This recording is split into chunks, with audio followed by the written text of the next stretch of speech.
गौतम बुद्ध हमेशा अपने शिष्यों से कहा करते थे कि हमारी जीभ दुनिया की सबसे तेज चाकू है और दुनिया में सबसे खतरनाक हथियार हमारे शब्द हैं, जो बिना किसी खून खराबे के लोगों को अंदर ही अंदर मार सकते हैं। हमारे शब्द हमारी ताकत है, लेकिन ये कमजोरी भी हो सकती है अगर हमें नहीं पता कि कब, कहां और कितना बोलना है। यदि हम सही समय पर सही इरादे से सही शब्दों का प्रयोग करते हैं तो ये हमें एक सफल व्यक्ति बनाता है। लेकिन अगर हम सही समय पर सही इरादे से सही शब्दों का प्रयोग नहीं करते हैं तो ये हमारे जीवन को नर्क से भी बदतर बना सकता है। तो आज मैं आपको मौन पर एक कहानी सुनाऊंगा और यह कहानी आपकी जिंदगी बदलने वाली है। यह आपको मौन की शक्ति का एहसास कराने जा रहा है। जापान में एक बहुत प्रसिद्ध बौद्ध भिक्षु थे जिनका नाम दीजाय था। वो दुनिया के शोरगुल से दूर जंगल में अकेला रहता था और वह बहुत ही ध्यानमग्न व्यक्ति था, इसलिए वे पूरे जापान में बहुत प्रसिद्ध थे। और एक दिन उनके पास एक राजकुमार आया। प्रिय साधु, मैं हमेशा थका हुआ, निराश और परेशान महसूस करता हूँ। मेरा मन बहुत बेचैन रहता है। हालांकि मेरे पास सब कुछ है, धन, प्रसिद्धि और सभी विलासिता जो एक व्यक्ति पाने की ख्वाहिश रखता है, लेकिन फिर भी मेरे अंदर इतना आसान था। तो साधु ने कहा, ऊपर से आपको इसका उत्तर पता है, लेकिन आपने कभी इसकी खोज नहीं की। साधु ने कहा कि मैं एक प्रयोग करना चाहता हूँ, क्या आप वह प्रयोग करना चाहेंगे? इस प्रयोग के बाद आपके जीवन में कोई अशांति और चिंता नहीं रहेगी। ये सब सुनकर राजकुमार बहुत परेशान हुआ, लेकिन उसने साधु से कहा कि मुझे बताओ कि मैं क्या करूं। मैं अपने मन की शांति के लिए कुछ भी करने को तैयार हूं। तब साधु ने शांत स्वर में उत्तर दिया, अगले 10 दिनों तक आप मेरे आश्रम में रहेंगे और सामान्य व्यक्ति की तरह रहेंगे। और इन 10 दिनों तक आप अकेले मौन में बैठेंगे और जितना हो सके कम बोलेंगे। राजकुमार साधु की बात से सहमत हो गया। पहले दिन उन्हें लगा कि उनका मन सामान्य व्यक्ति से ज्यादा विचलित है। उसके मन में तरह तरह के सवाल उठ रहे थे और वह आम लोगों की तरह जीवन जीने में असहज महसूस कर रहा था। उसके भीतर बोलने की प्रबल इच्छा थी, पर वह मान गया और कुछ न बोला, एक शब्द भी नहीं। लेकिन वह चुपचाप बैठा रहा। लेकिन जैसे जैसे रात होती गई, उसे एक बड़ी शांति का अनुभव हुआ। उसके लिए यह बड़ा अजीब था। वह अंदर ही अंदर खुश हो रहा था और अपने आप से पूछ रहा था कि बेचैनी कम क्यों हो रही है। अगले दिन राजकुमार एकांत में बैठा प्रकृति को, फूलों को, पौधों को, आकाश में उड़ते पक्षियों को देख रहा था। अपने जीवन में पहली बार वह देख रहा था कि उसके चारों ओर कितनी सुंदर प्रकृति है। वह अपने चारों ओर प्रकृति को देख और महसूस कर सकता है। इस तरह एक हफ्ता बीत गया और उसके मन की सारी बेचैनी, सारी उथल पुथल, सब कुछ गायब हो गया। 8वें दिन की सुबह राजकुमार की आंखें अपने आप बंद होने लगी और वह गहरे ध्यान में डूब गया। उसने आंखें बंद की, गहरे ध्यान में चला गया। कोई चिंता नहीं थी, मन में अशांति थी। राजकुमार को भीतर ही भीतर गहन शांति का अनुभव होने लगा। बाकी के 2 दिन गहरे ध्यान में बिताने के बाद राजकुमार खुद को एक बौद्ध भिक्षु के सामने पेश करता है। राजकुमार ने साधु से कहा कि प्रिय साधु, मुझे उत्तर मिला कि मेरा मन इतना अशांत और अशांत क्यों है। उन्होंने कहा कि मुझे पता था कि मेरा मन इतना विचलित और अशांत क्यों है। फिर उन्होंने पूछा, बताओ क्या जवाब मिला। राजकुमार ने कहा कि मैं जरूरत से ज्यादा बातें करता था और दिन भर लोगों पर ऊर्जा बर्बाद करता था और उनके बारे में अकेले ही सोचते थे और ज्यादातर समय उनके बारे में नकारात्मक ही सोचते थे। इस प्रकार मेरा समय नष्ट हो रहा था और अधिक बातें करने और सोचने से मेरा मन अशांत हो गया था। इस वजह से मैं कोई भी काम अच्छे से नहीं कर पाता था, जिसके कारण मैं लगभग हर काम में असफल होने लगा था। और निरंतर असफलता ने मुझे और अधिक उदास और चिड़चिड़ा बना दिया और इसने मेरे जीवन को और नष्ट कर दिया।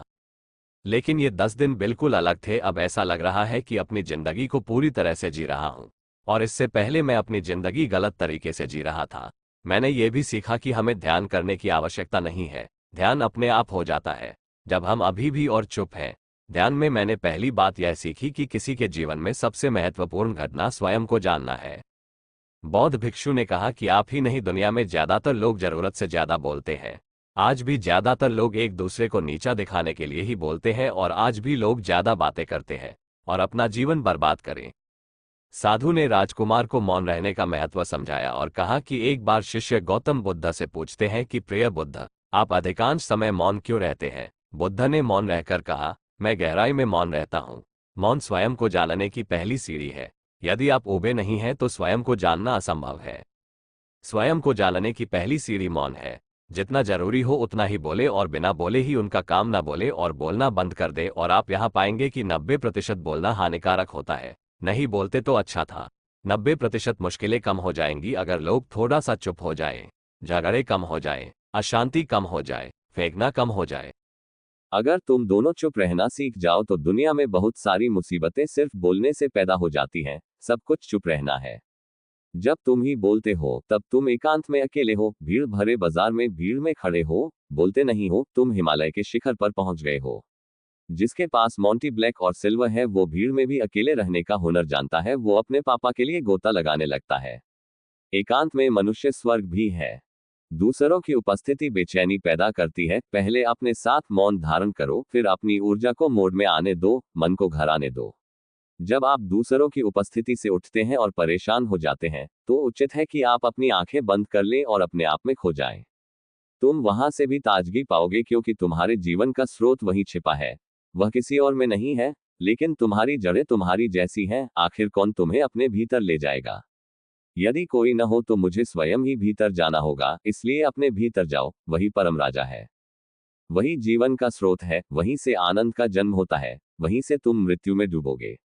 वहीं तुम्हारा सूर्य उदय होगा, वो फिर अस्त होगा। जब भी तुम डुबकी लगा कर लौटोगे वहीं से पाओगे, फिर तुम फिर से तरोताजा हो जाओगे, तब जीवन का नया धन पाओगे। फिर नई शक्ति का जन्म होता है, थकान मिटती है, उदासी मिटती है, चिंता मिटती है। जैसे कोई नहाकर आता है तो शरीर शीतल हो जाता है, शांत हो जाता है, वैसे ही भीतर से कोई वापस आता है तो मौन में स्नान करके लौट आता है तो पूरा व्यक्तित्व शांत हो जाता है और मन आनंदित हो जाता है।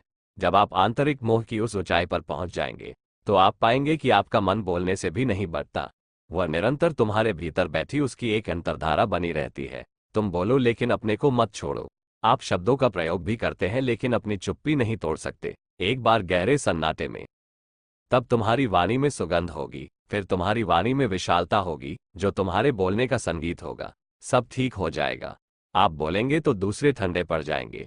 भीतर से मौन होते ही आप इतने शक्तिशाली होने लगते हैं कि समाज की पराधीनता छोड़ने लगते हैं और आपकी जिंदगी में एक ऐसा मजा आता है जो सिर्फ दीवानों की जिंदगी में होता है। आपके चेहरे पर एक नई चमक आ जाती है, आपकी आंखें किसी और चमक से भर जाती हैं और आप असीम शांति के सागर में डूबने लगे। ऐसा कहकर उन्होंने अपनी बात समाप्त की।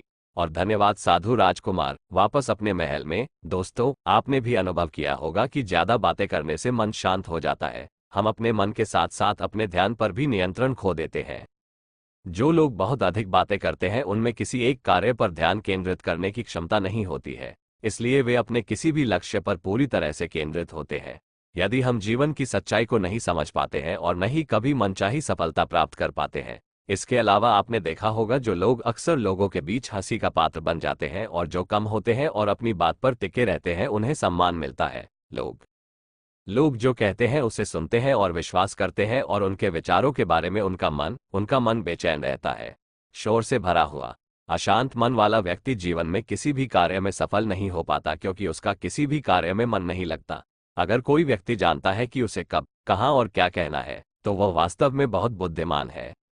और ऐसा व्यक्ति जहां भी जाता है आकर्षण का केंद्र बन जाता है और जो कुछ भी करता है उसमें सफल हो जाता है। यदि हम महान व्यक्ति के व्यक्तित्व को देखें तो पता चलेगा कि वह कम बोलते हैं और कम से कम शब्दों में अपनी बात समाप्त करते हैं। वह बोलने से पहले गहराई से सोचता है कि उसे क्या कहना है। लेकिन जो लोग अधिक बोलते हैं वे भी कई बार झूठ बोलते हैं और अपनी बातों से दूसरों के दिमाग पर कचरा डालते रहते हैं। वह अधिकतर दूसरों की बुराई ही करता रहता है, इसलिए उसके अपने भी उससे बचने और उससे दूर रहने की कोशिश करते हैं। हमारे भारतीय उपनिषदों में कहा गया है कि हमारे वचन ही वास्तविक धर्म हो सकते हैं। मौन से धैर्य आता है, धैर्य से ध्यान आता है और ध्यान से व्यक्ति अपने जीवन के प्रति जागरूक हो जाता है। इसलिए अगर हम ज्यादा बात करते हैं तो हम उस चुप्पी को खो देते हैं जो मन की शांति का पहला स्थान है। दोस्तों, आज से हम भी मौन का अभ्यास करते हैं। यदि हम भी ऐसा ही बोलते हैं तो यह आवश्यक है और हम कम से कम शब्दों में अपनी बात समाप्त करने का प्रयास करेंगे और यदि संभव हो तो प्रतिदिन कम से कम 30 मिनट एकांत में शांत बैठने का प्रयास करेंगे और मेरे पास पूर्ण विश्वास हम सब में एक सकारात्मक बदलाव अवश्य आएगा। इसी के साथ हम इस पोस्ट को समाप्त करते हैं।